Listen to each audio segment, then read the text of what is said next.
Shut up and sit down. Good evening, everyone. Welcome back once again to Vicious Rhodes. Of course, I'm your host, Mr. Main Event himself, the authentic, never duplicated superstar Tim Vicious, and we are gonna go over Wrestle Frickin' Mania in Las Vegas. And I know a lot of people had kind of some mixed feelings. I will say this, I walked in there very open-minded and I thoroughly enjoyed the show. I enjoyed the show. I liked it from start to finish.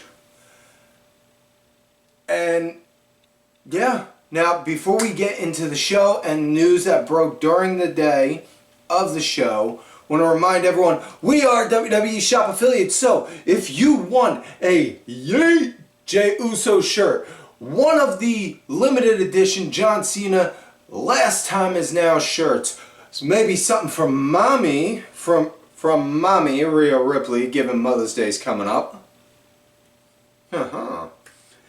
Folks, all you gotta do, if you're going to the description tab, click on the link down below. Or if you're watching the video, you see that QR code right up there on the screen. All you got to do is just scan it. It takes you to WWE Shop.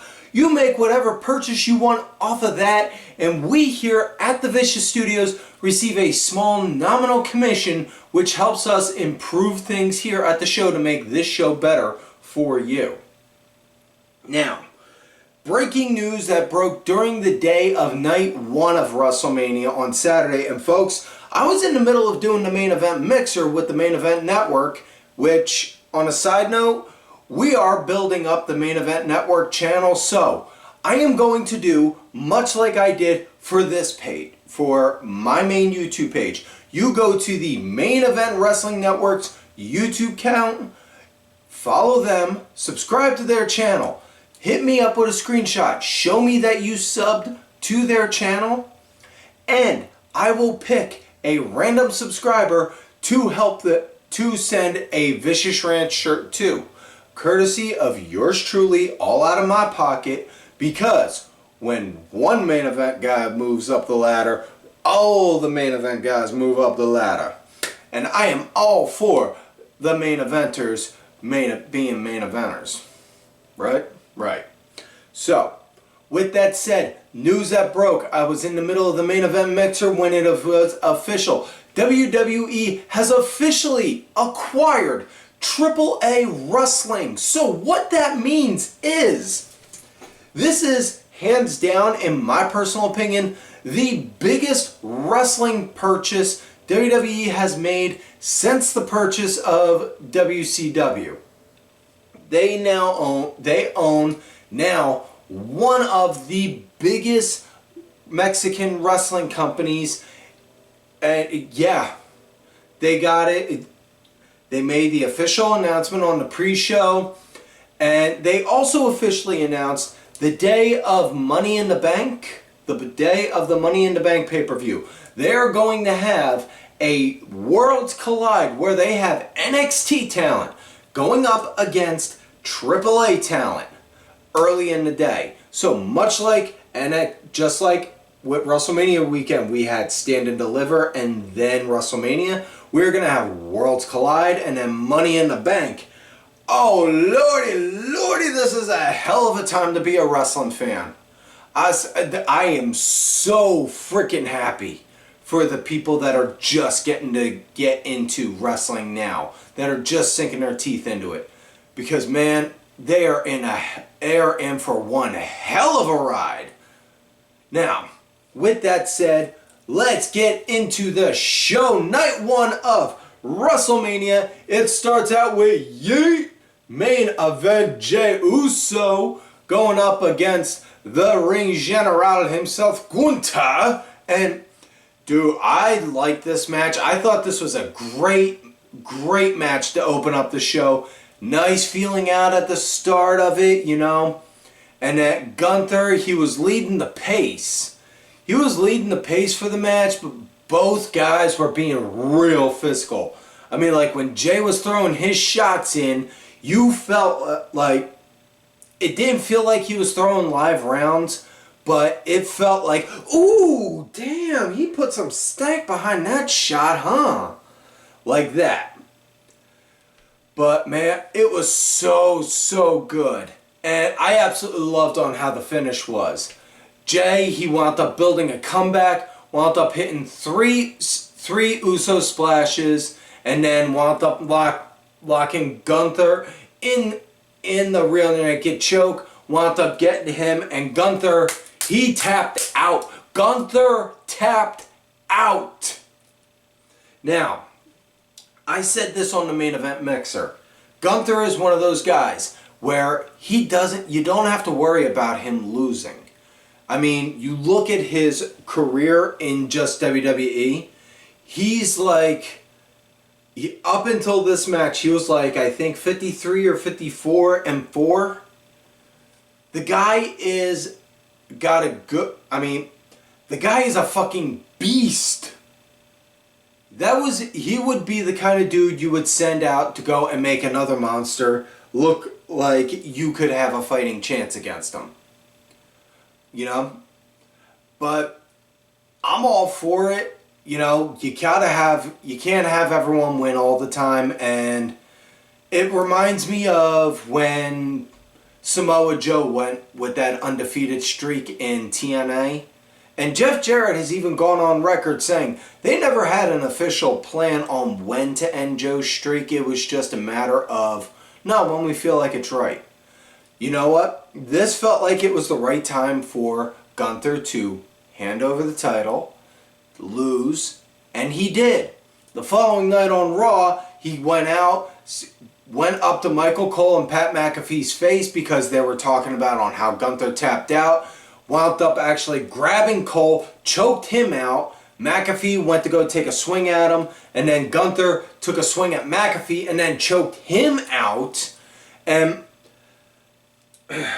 I can't believe I have to go over this, but also during that moment, like a handful of fans hopped over the barricade. They got taken out immediately, but I swear, my personal feeling, anytime a wrestling fan jumps the barricade, if it is not planned in advance, if a fan jumps the barricade, all rights and waivers should be voided, and if a wrestler, anyone on the other side of that fence, other side of that barricade, feels the need to throw live rounds, I don't care if it gives somebody a black eye, a broken nose, a missing tooth, you know, cauliflower ear, whatever the fuck. If it rattles their brain, fuck it. You jump in there, you go and you do that, you deserve to get your ass kicked. And those motherfuckers definitely did. They didn't, unfortunately, but they definitely did. That's me, though. Let's move forward to the next match. It was the New Day going up against the War Raiders for their coveted tag team championships. And I will say this, I was a little disappointed because I hyped myself up into thinking maybe we would see Kofi and Woods come out with some Dragon Ball themed entrance for WrestleMania, with like Kofi with silver hair for Ultra Ego and Woods with purple hair for Ultra Ego and Kofi with silver hair for Ultra Instinct, you know. But, and for those that know Dragon Ball, you guys get the reference. They did not, though. They came out very much so wearing with their gear looking like El Gigante's bodysuit. And if you remember El Gigante from WrestleMania 9, yeah, listen, I'm sorry. I was 8 years old, and I still get night terrors thinking of that match with El Gigante and Undertaker. Yeah. Anyways, then out came the War Raiders. They came out, their entrance, it was a normal entrance. However, they were wearing their Clash of Clans gear because WWE has a partnership deal with the mobile game Clash of Clans. I know some people aren't necessarily for it. I'm not going to diminish their thoughts on it. I just thought, okay, that's a cool idea to do for a sponsorship spot. You know, it's no different than if you had somebody coming out that was having a wrestler be the new Slim Jim guy and walk out tossing out Slim Jims to people, you know. But either way, as far as the match went, New Day wound up doing a sneak attack at the start. The Raiders, they were leading it shortly thereafter, the sneak attack. And then as the match unfolded, Eric wound up becoming a punching bag. Ivar wound up getting a hot tag in. Oh man, this was a heavy hitting action with the Raiders. And I've been a fan of the War Raiders since their days in Ring of Honor when they were War Machine. And to see them guys start out in ROH when at the time, during that, we'll say 2012 to like 2016, 2017 era, Ring of Honor had hands down the best wrestling in the fucking US, if not the world. You know, during that, and War Machine was in that fold during that time. Seeing them start from there to now getting to be in getting to have WrestleMania matches.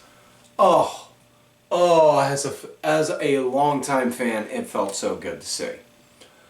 I absolutely loved it. The match came to an end when Cody wound up actually stopping the Raiders from doing their finish on the Woods. And then they wound up working Ivar. Excuse me. Yeah, they wound up working Ivar, and then, not Ivar, Eric, I'm sorry. They wound up working Eric, took him out, and then they wound up doing their finish. Was the Midnight Hour, now on commentary they call it Twilight. Okay, so your winners and new tag team champions, the New Day. They came out on Raw, boasted how they're the new champs. Then Alpha Academy came out to go and issue an open challenge. And just as they were like, oh, you want a challenge? Huh? Took their coats off, went to go put their hands up. Next thing you know, lights go dark. And then you hear music.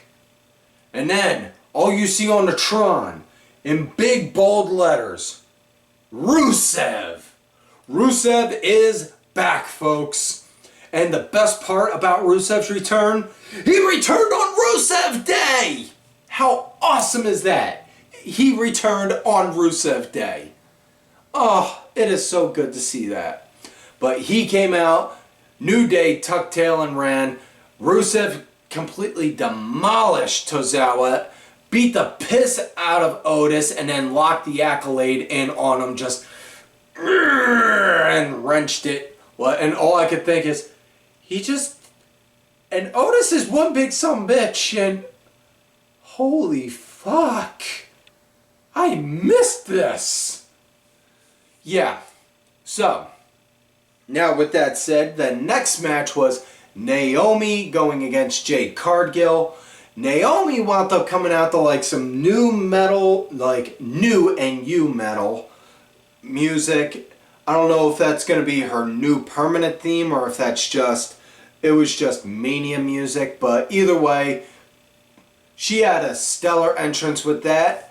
Jade came out. I thought it was cool how she came out. They had a little video package with the Weather Channel guy, Jim Cantori, talking about on how there's rain and snow and hail and thunder and oh my god, there's a storm coming, and then next thing you know, you just hear a storm is here, and then Jade Cargill comes out looking just like only she can, and wow.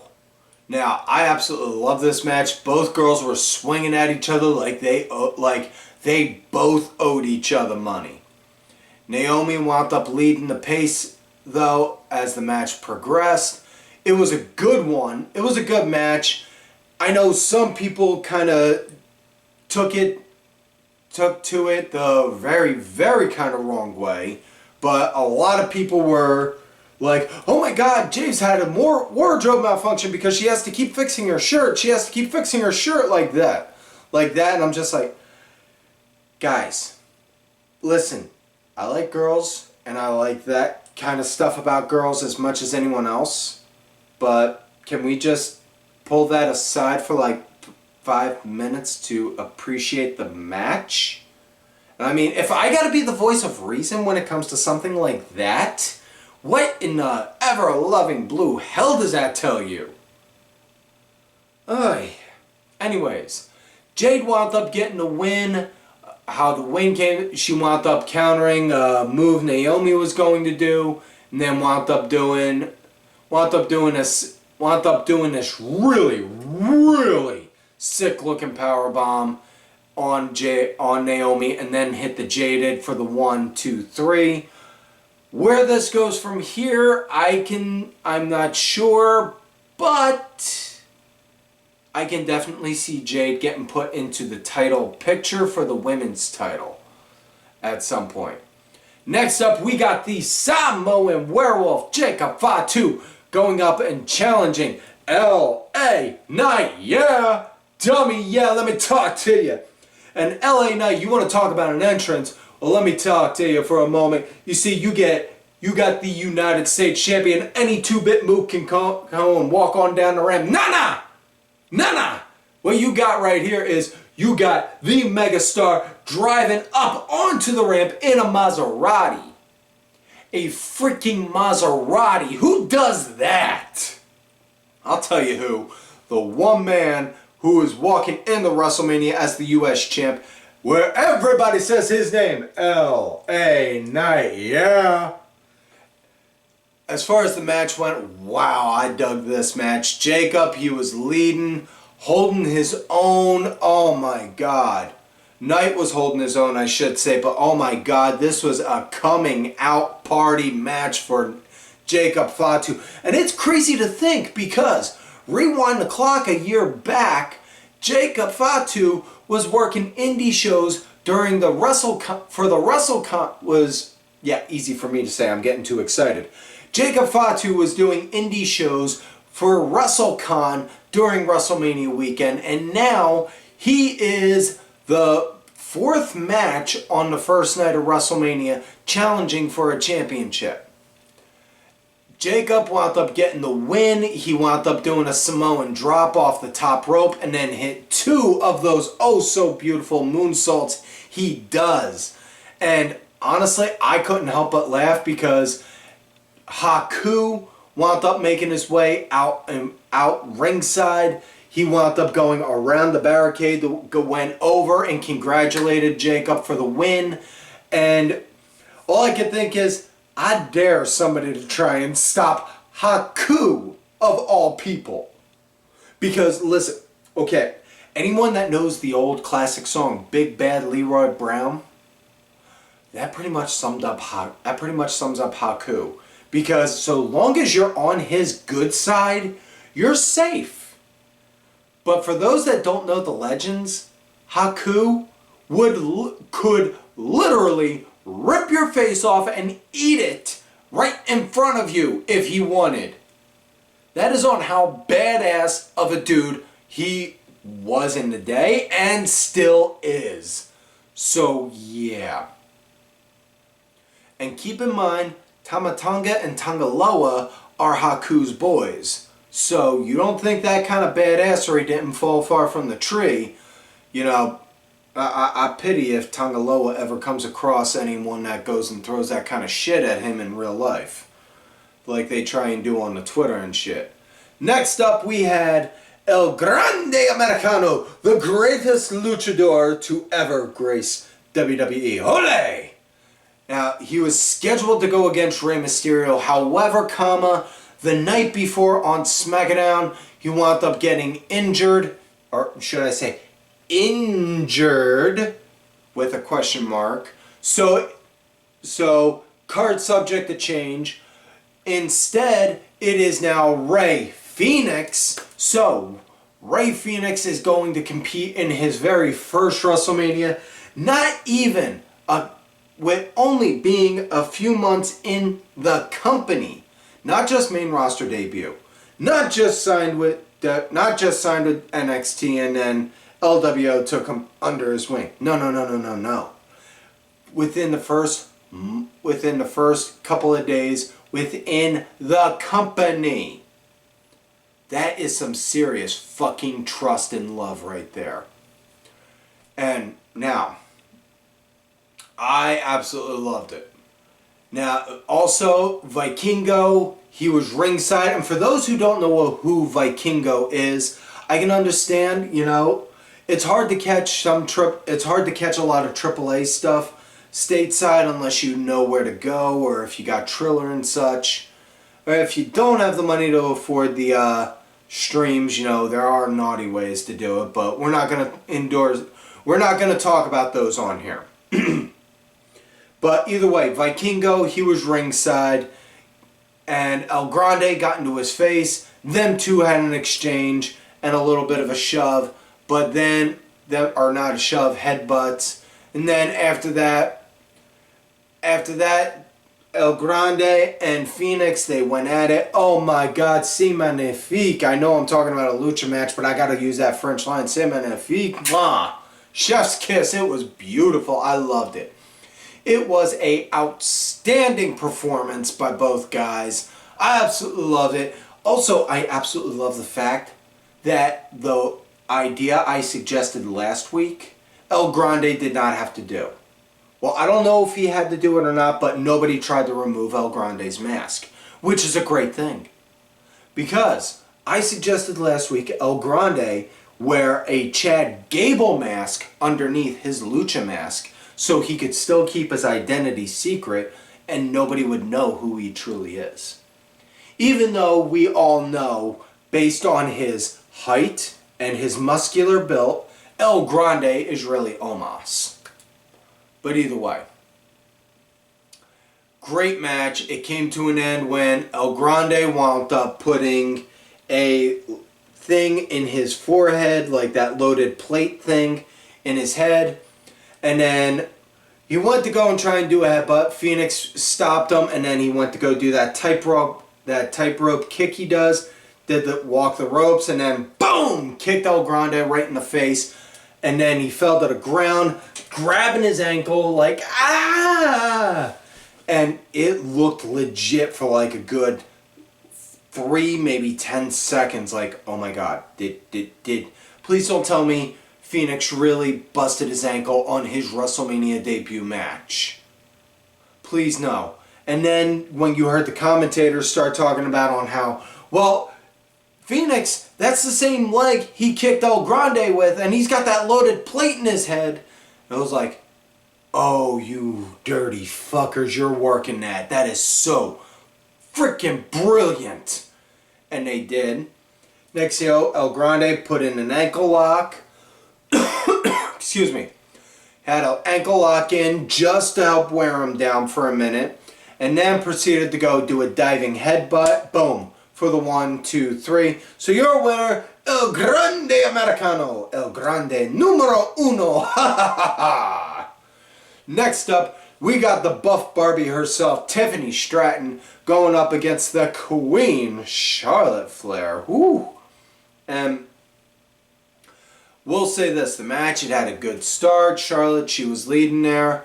But I gotta tell you, for me, on a personal note, this match was visually hard to follow because both girls were wearing almost mirror identical gear, and both girls have long flowing blonde hair. And, well, while a lot of people obviously have issues against VKM, whether it's justified or not, we are not going to argue on that. I will say this. He did have several isms that, when you think about it, makes sense. One of them being, don't have two opponents wearing the same gear, wearing the same color gear, because it looked like a giant swirl of pink and blonde hair flying all over. And I had to go back and watch this match several times just to try and keep up with it, and it was like, and I could literally feel my head spinning trying to keep pace. Like, wait, was that Tiff or Charlotte? Well, that was Charlotte that did? Oh no, that was Tiff. And, oh no. And, oh god damn it, who the fuck did that one? It was hard. It was visually hard for me. I will say that. It was a good match. I wouldn't say it was like, oh my god, match of the year candidate, but it lived up to my personal expectation of what I thought they were going to do. Because, like I said before, on paper, I thought these two girls could perform and put on a good match. I never said a stellar match. I never said a 12-star Tokyo Dome instant classic that everyone 500 years from now will talk about. No. All I said was I think they'd put on a good match. Tiff wound up getting the win, hitting the prettiest moonsault ever. After the match, though, it looked like she lost a tooth or chipped it. She later put out a picture saying, no, all my teeth are here, see guys? Like, so I think she just caught a really bad fat lip and it looked like it swelled up so bad she was missing a tooth.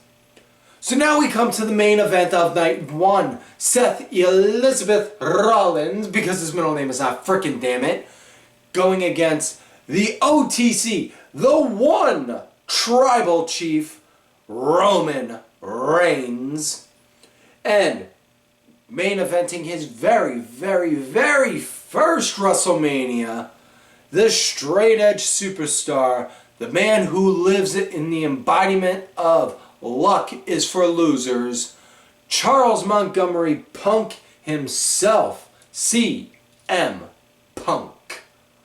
And wow, the promo hype up video for Punk on this was great. It started out with the old vignette of from him with his debut in ECW. I'm CM Punk. I'm straight edge. I don't drink. I don't smoke. My addiction is wrestling. And then it showed how he went and evolved over the years in the company. And then eventually it got to the point of, well, here we are. And then he had Living Color playing him to the ring. And again, having a band you absolutely love playing you to playing you to a ring where you're about to wrestle has got to be one of the coolest freaking feelings in the world. I mean, for me, it would be. I'm not gonna lie. If I was wrestling and I got told, Tim, we're gonna have the Misfits play you to the ring. Oh my God.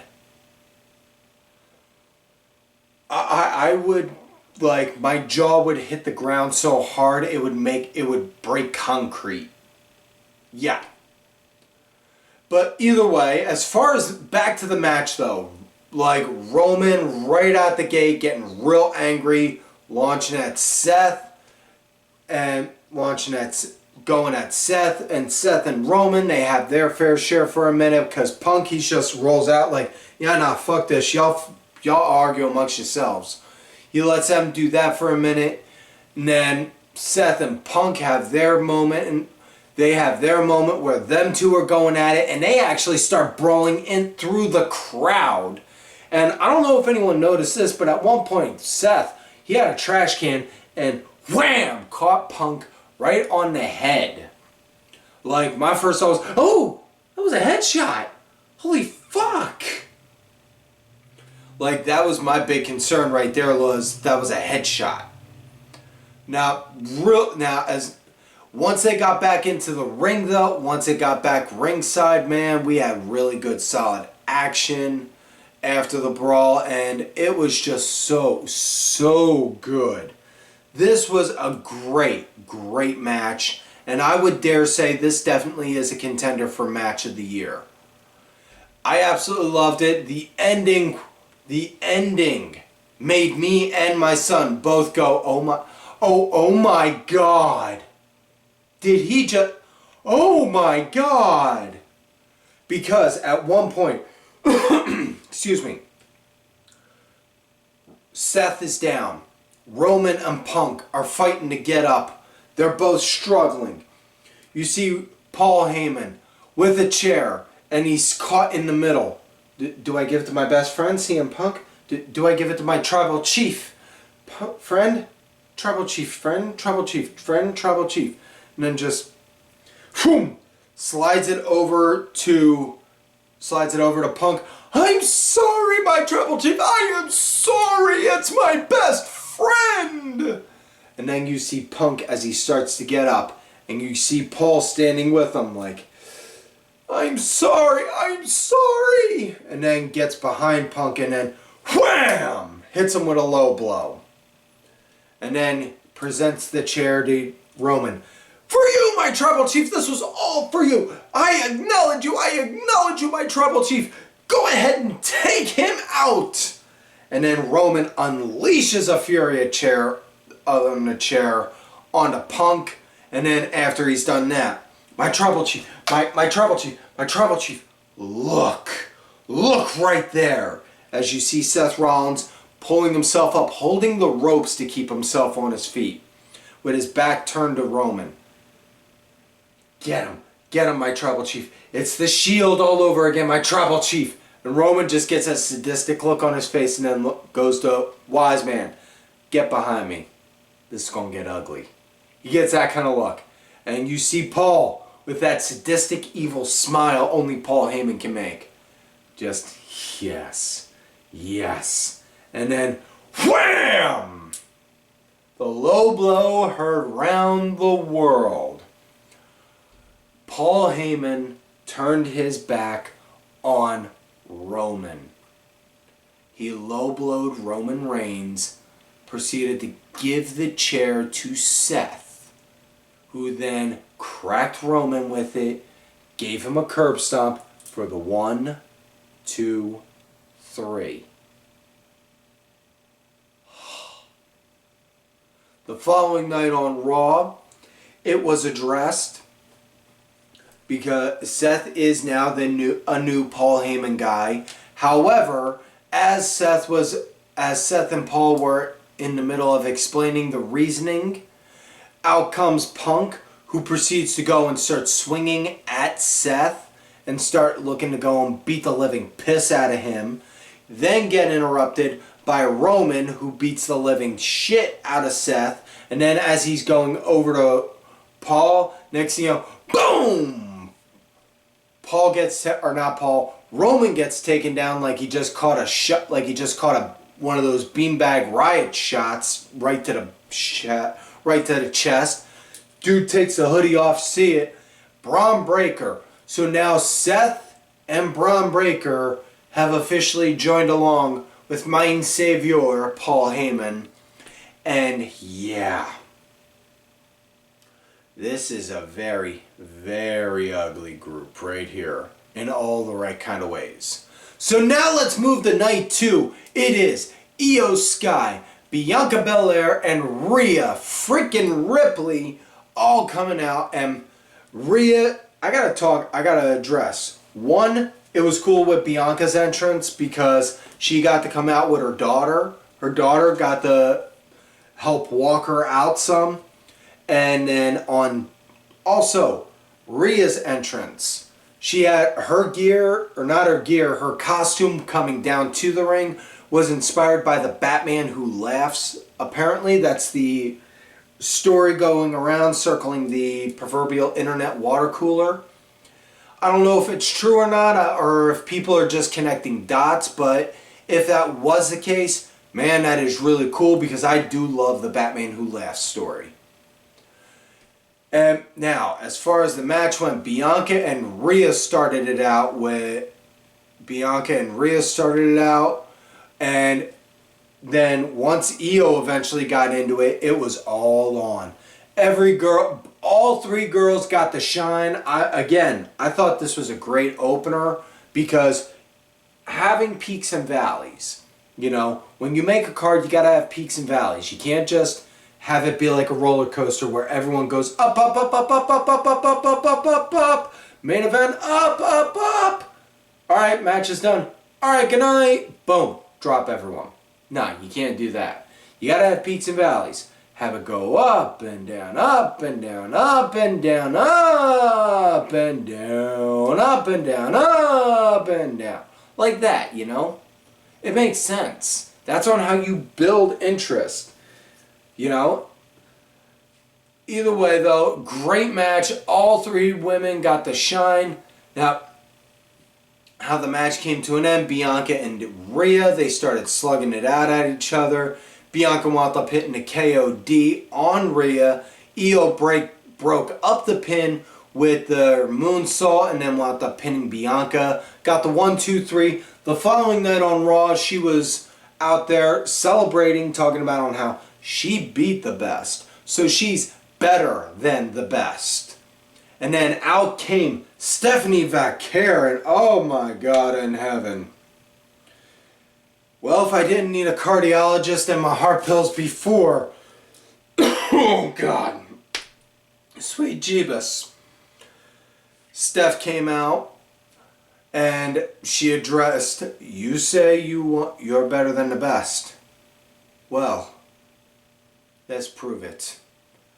So then we had Steph and Io having a match, which got interrupted with Roxanne Perez interfering, and then because Roxanne and Steph, they have a match coming up in NXT, and then out of nowhere, Julia comes out and starts beating up Steph, and then it's just, okay, so now we have now we have Julia and Roxanne beating up Steph, and Io is down on the ground from getting the crap kicked out of her from the match, as well as some passing interference. Then out came Rhea Ripley, who helped clean up house, got rid of Roxanne, and then big epic stare down with her and Julia. And I don't know if anyone else heard this, but when Rhea Ripley and Julia were having that stare down, all I could hear was cash registers going ka-ching, because I was hearing money being made. You could even see on the camera at one point when Julia's just like, alright, I'm gonna back off for now. Later. You could read Rhea's lips saying, nobody hurts Io but me. I have never been more jealous of a sentence in my life. Let's move along before I wind up getting pulled into the Main Event Network's HR again. Next match, we had Drew McIntyre versus Damian Priest in a Sin City street fight, and both guys' entrances were fucking killer. Drew came out with as the Slayer from Doom. Doom, one of the greatest games, one of the greatest game series of franchises of all time.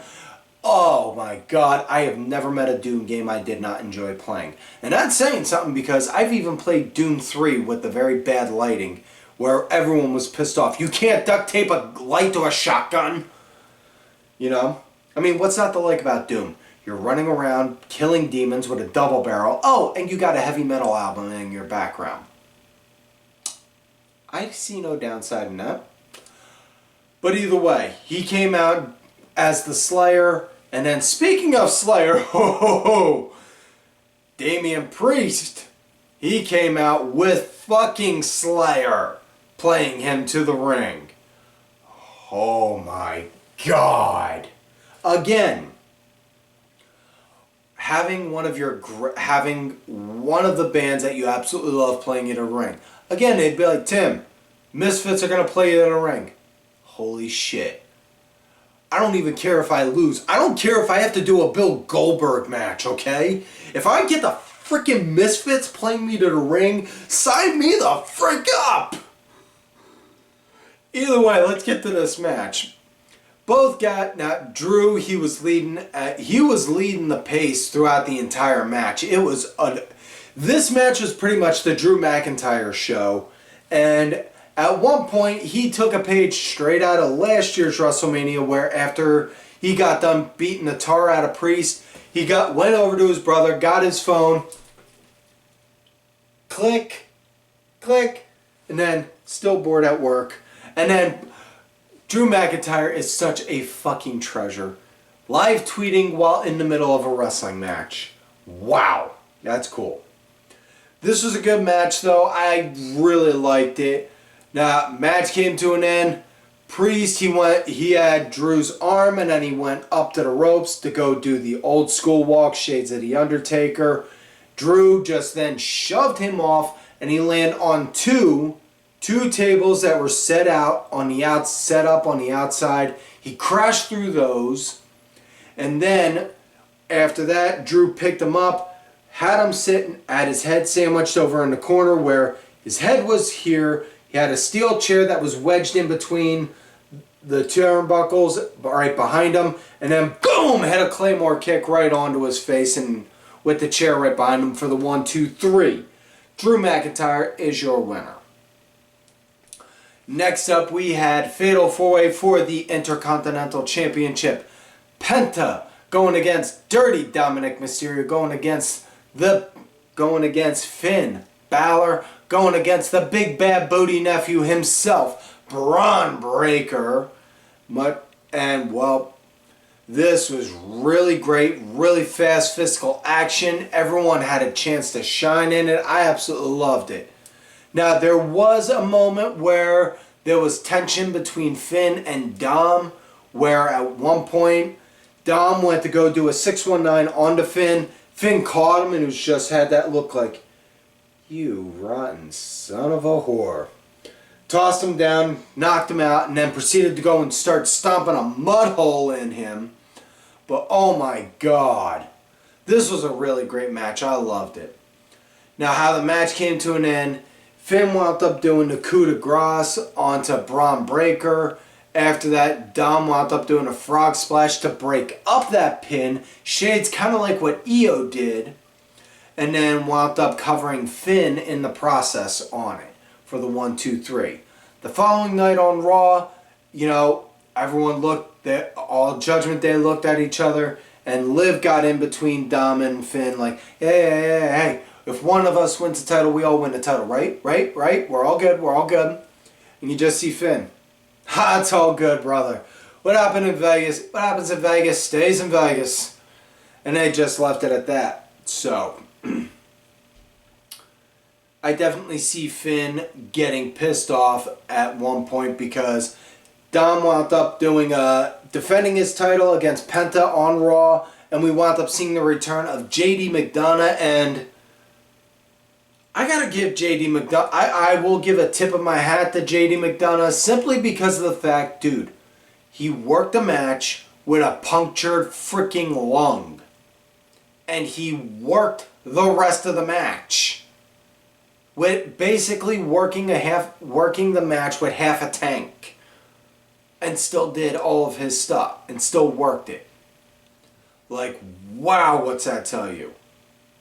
Like, I give that man respect in that sense of he is one hell of an athlete for that. Now we come to Randy Orton versus mystery opponent since KO is no longer in commission. Randy came out, said, I'm here, I'm ready to go and fight, so bring out whoever's coming up against me. And there was speculation it was going to be Nick Aldis. I thought it would be Nick Aldis. Some people thought it would be the returning Rusev. That was not the case. Some people even thought it would have been Aleister Black, formerly known as Tommy End, or Malachi Black. No. It was instead, well, I could tell you, but if you say his name, he appears. Because I believe in Joe Hendry. That's right, Joe Hendry, TNA champ, came out and challenged Randy Orton for a one-on-one match. And a lot of people can... Listen, I will say this right here, right now. This was my WrestleMania moment of the year for me because me and my son were watching, and the second Joe Hendry's music hits, we both did, what the hell? And no one in a million fucking years thought Joe Hendry would come out and challenge Randy Orton at WrestleMania. Joe Hendry came out, got an all-star ovation. Crowd was singing, waving their hands from side to side with him. They believed in Joe Hendry. And not only that, dude, this is the first time we've had a TNA contracted superstar compete at WrestleMania. And while on the Vicious Chat show, I have spoken with Moose, we said, how cool would it be to have an Ultimate X match at WrestleMania or at Stand and Deliver? I'm not going to lie, I still stand by that argument. I do think that an Ultimate X match at WrestleMania would be freaking phenomenal. I think that'd be great. I'd love it. Now, as far as this match went, Joe, he put on a hell of a good show, but Randy wound up ultimately getting the win. He popped an RKO out of nowhere. After the match, though, Randy, he upped Joe up, like, all right, yeah, take it in, man, take it in. And then, boom, popped him with another RKO, and then Randy just kind of turned his back, and then did the Joe Henry thing, and then did the Atlas pose like Randy does. So good. I loved it. Next up, we got the walking douche nozzle, Logan Paul, going against AJ Styles, Uncle Allen at WrestleMania Hoots. This good action. AJ, he was leading at the start. Now, I don't know, maybe it was just me, but there were points during the match. Paul, he seemed a little clunky, like he may have been missing a step or two. And I don't know if that was the case or not. I noticed he was a step or so behind on one or two things, but it just, I don't know if it felt a little off, like compared to his other stuff. Like, just seems a half a step behind his normal speed. Either way, though, it was a half-decent match. It came to an end when Paul's assistant, Jeff, that goof Jeff, tried to creep over, had the brass knucks, went to go slide him up onto the apron for him, and then, hand grabs him. We see it's Karrion Kross. Grabs him, gets him out of the takes Jeff out of the picture, and then looks at AJ Styles, comes out, looks at him. He's like, yeah, holding up the nuts. Now I'm going to put these here. You're going to do what's right for this business. Go ahead. Take him out. Take him out. For us. For us. Because the story that they built this up as is AJ is respecting the people that actually came up in the business to get to this point, whereas Logan Paul is just some fancy hotshot YouTube podcast POS guy who wound up getting lucky and got the work in the WWE ring. Boy, if that don't kind of sound familiar, minus the WWE part. Either way, AJ then grabbed the knucks, threw them, was like, no, we're not doing this. We're doing this my way. And then goes back in. Next you know, Paul, boom, pops him with that right hand and then hits the pulverizer for the 1, 2, 3. Yeah. We wind up seeing an interview video of Kross getting on there. Hey, you want to talk? Hey, let's talk. Yeah, let's talk right here, right now. How about the fact that we have the biggest show of the year and you got a guy who, cut his teeth in this city and he's not anywhere on the freaking card. Between me and my wife, him referring to Scarlett, there is 20 years of experience between us both. Where are we? People saw what happened. People have been yelling for me to be on TV. I'm nowhere to be found. I go, people saw me on Friday. I get eliminated at the Andre the Giant Battle Royal. What happens when I get eliminated? People let them know. I go, some of the best advice I ever got was from Bill Goldberg. I asked him for some advice. You know what he said? He said, be a good soldier. So you know what? I go to be a good soldier, and you know what happens? I wind up looking like a gladiator. I get asked, hey, you got an idea? Well, yeah, actually I do. How about this, and this? Oh, we're going to go and give it to some other guy. And then I get fired. Well, I get hired. Nah, I come back and I get told, hey, just be a good soldier again. Nah, no more being a good soldier. Fuck this shit. Fuck it. Fuck it. And this is coming from Killer Cross. Come on, let's go. And that's basically on how that went with Cross. Now, during the day, up until Raw, everyone thought that was legit, like, shoot. And then he showed up on Monday. So, yeah, I don't think that was a shoot, baby. I don't think that was a shoot.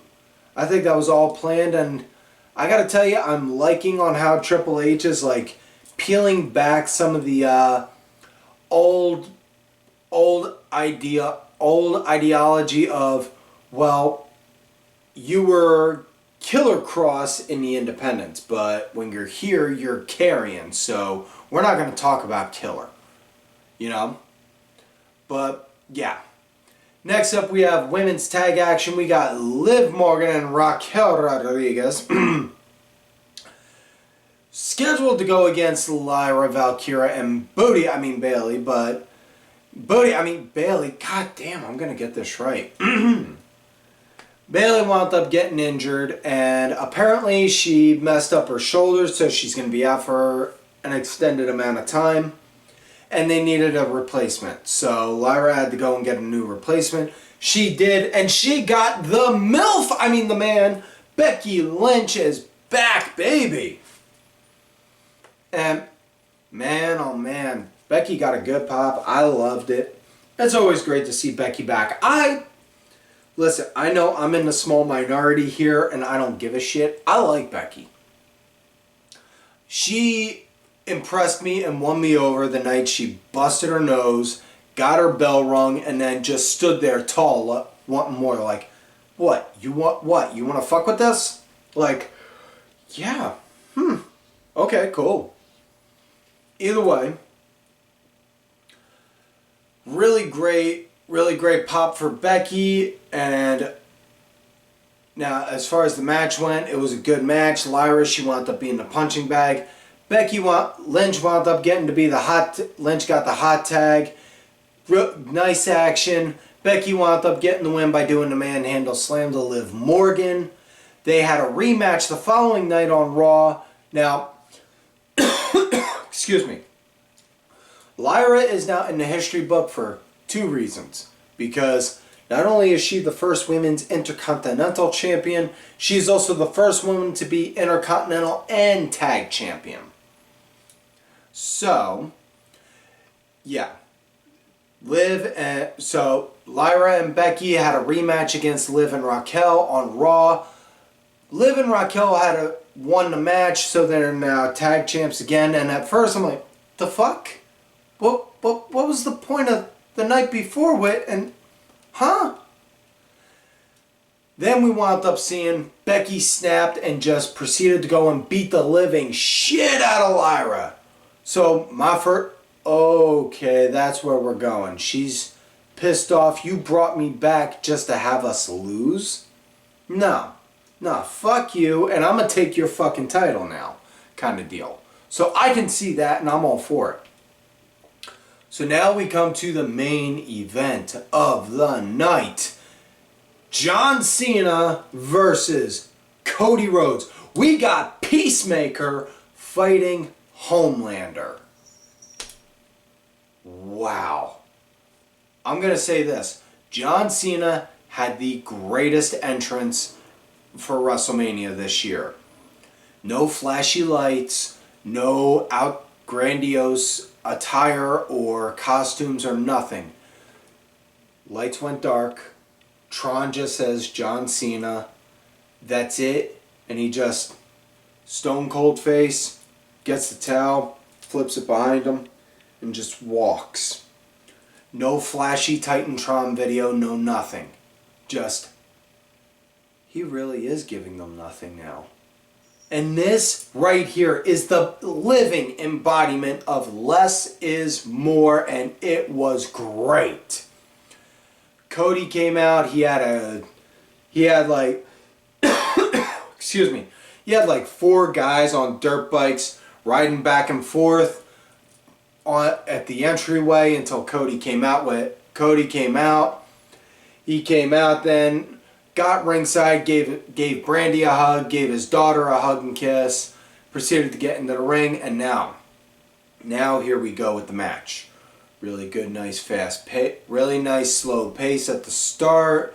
Cena leading the pace and the flow on the match, and whoa, this was different compared to on how the rest of the show was. While everyone else was out there like, yeah, it's Mania, let's go. No, this was very slow. This was slow compared to them. This was methodical compared to them. This was picture freaking perfect for the way this match needed to play out. And now at one point there was a ref bump, and then after the ref bump happened, Travis Scott, the rapper, who was involved with the beatdown with Cody at Chamber, who also provided the theme for WrestleMania, he walked down the entryway and he sees Cody. Cody goes to take a shot at him, and then as he does, Cena gets him, holds him up for Cody to get him, and then just gets out the way, and then just, whoa. Nah, I didn't get you, man. We cool. Then Cody winds up getting Scott. He falls off the apron. Oh. Cody then proceeds to go and hit a crossroads onto Cena. Now, both guys threw out each other's finishers at each other. Like you'd have thought they got hit. Like they both had the infinite mode button pressed. Like they had infinite finishers set in a video game. Cody wound up hitting a crossroads on Cena. Ref went to go do the pin. 1, 2, and then Travis Scott pulled the ref out. And then when that happens, next thing you know, Cody's got Scott, and then Cena, he's got the title. He's got the title in his hand. He's getting ready to go and crack Cody with it. Cody turns around right at the last second, snatches it off Cena. You just see Cena. No, come on. No. Don't hit me with it. Please, no. You just see Cody conflicted, heartbroken, not sure what to do. Is he going to stay the hero and not resort to such tactics to get the win? Or is he going to stay true to his morals? Throws the title aside and then goes to try and get him. Next thing you know, he turns around. Cena, boom! Pops him with a low blow. Cracks him with the title. And then cracks him with the title to the face. And then goes and covers for the 1, the 2, the 3. So your winner and 17-time heavyweight champion of the world, John Cena. Now the following night on Raw, easy for me to say, sorry, I'm a little sleep deprived. It's been a hell of a weekend. The following night on Raw, Cena came out, emphasized on how he's going to ruin professional wrestling. He had 36 dates. Let's count down on how many we've burned through so far. There was the Netflix debut. And then this, and this, and this, and this, and this. And he's only got about 20-something dates left.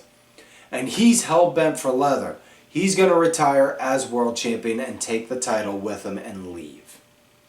And there ain't a damn thing anyone can do to stop him. So with that, I'm going to just say goodbye. And then as he turns around, his good old buddy, Randall Kenneth Orton, just comes out of nowhere. Boom! Pops him with an RKO. Grabs the title, picks it up. Motherfucker looks nice. Puts it down on Cena and then walks off. I am all for this. John Cena, Randy Orton, Backlash in St. Louis, Randy's hometown. Sign me the fuck up. Oh, God, yes. So with that said, folks, that is it for this week's show. So please Do not forget to like the video, subscribe to the channel, go back watch some of the other episodes when you can. If you're listening to us on audio, share the Spotify or whatever podcast channel you got this off of. We are trying to build that up. I am on the Twitter at Tim Vicious and pretty much any other social media out there as Tim Vicious. Thank you to contributors to the show, LFC Lingerie Fighting Championship, a little bit of wrestling, a little bit of MMA, a whole lot of track and win, we're a little bit of nothing. Also, check out whatamaneuver.net for some Vicious Rants apparel. T-shirts, tanks, women's tees, toddler tees, baby onesies. Perfect gift for somebody you love or hate, or a shirt to give the goodwill. Don't forget to follow these cats here on the Twitter. DSB_IB, main event _net, the Main Event Wrestling Network account. Sergeant Curry Pants 3 Count Thursday. D Dryer 1986. Make sure to check out the Main Event Network's YouTube page. Like I said, subscribe to them. And folks, like I always say, you love me, great. You hate me, well, Shut up and sit down. fuck yous.